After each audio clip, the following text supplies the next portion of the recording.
তো নোটিশ দিয়েছি প্রায় 30টা, কোনটার উপরে আমি তো জানি না। মানে দৈনিক একটা নোটিশ দিবেন।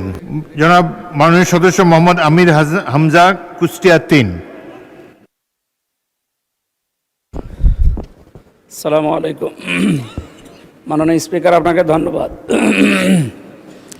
তো নোটিশ দিয়েছি প্রায় 30টা, কোনটার উপরে আমি তো জানি না। মানে দৈনিক একটা নোটিশ দিবেন। কুষ্টিয়া পৌরসভার পানি সংকট আছে নাকি বলেন। মাননীয় স্পিকার, বাংলাদেশের অন্যতম জেলা কুষ্টিয়ার পৌরসভার পানি নিষ্কাশন যে ব্যবস্থাটা এখন দিন দিন অকেজ হয়ে পড়ার কারণে আমাদের জনদুর্ভোগ চরমে পৌঁছিয়েছে।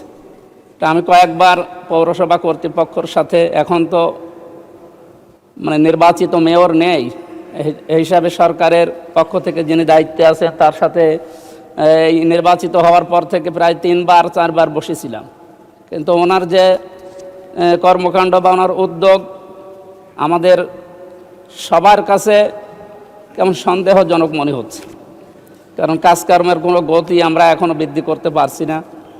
আমরা নির্বাচিত সদস্য হওয়ার পরেও তার কাছে যে সমস্ত বিষয়গুলো পাওয়ার কথা এগুলো না পাওয়ার কারণে জনমনে একটা আমাদের প্রতি ভিন্ন একটা ধারণা তৈরি হচ্ছে।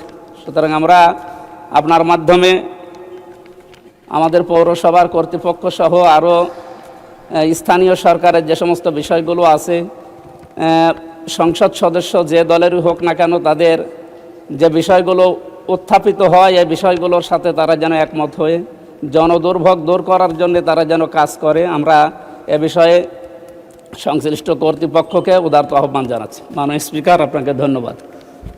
আপনার স্বপ্নগুলো আকাশ ছুবে প্রবাসীর হেলিকপ্টারের মাধ্যমে। বিয়ে, জন্মদিন অথবা যে কোনো বিশেষ প্রয়োজনে হেলিকপ্টার ভাড়া করতে যোগাযোগ করুন স্ক্রিনে দেয়া নাম্বারে। প্রবাসীর হেলিকপ্টার, নিরাপদ ও সাশ্রয়ী বাহনের বিশ্বস্ত নাম।